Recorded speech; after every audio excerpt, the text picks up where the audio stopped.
There. Oh. What fish is this? Name of, huh? Horse mackerel. Okay, they're fishing. Pwede makain, no? Horse mackerel. They're fishing, no? Horse mackerel. No, galing mga, it's a hobby, no?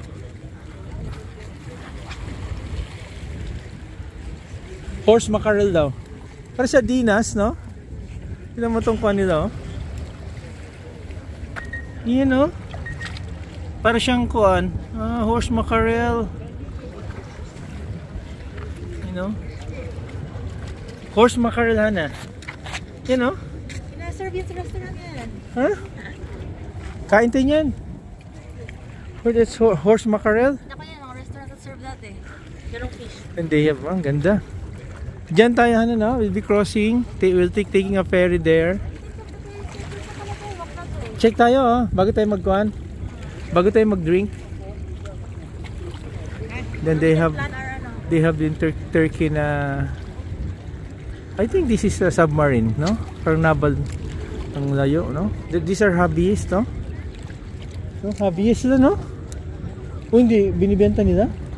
Hobbyists, ang ganda ng kanilang fishing. Magaling to di, magaling. May nakita ko maraming restaurant sa kasal ng ganyan eh.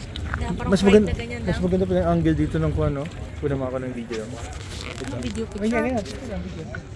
This is the Turkey. Tapuin. Functional tayo, no? Oo, ginagamit nila yan. Gamit ko.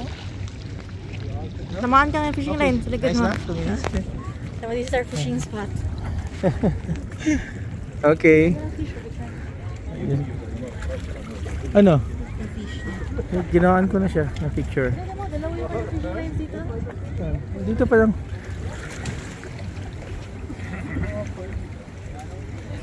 Kalinis ng dagat nila ba? Kalinis ng dagat nila.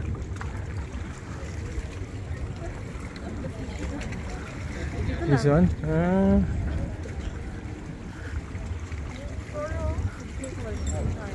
At tata, inaantay niya talaga na makakuha siya ng isda eh. No? Ayan, no? He's waiting for yung fish.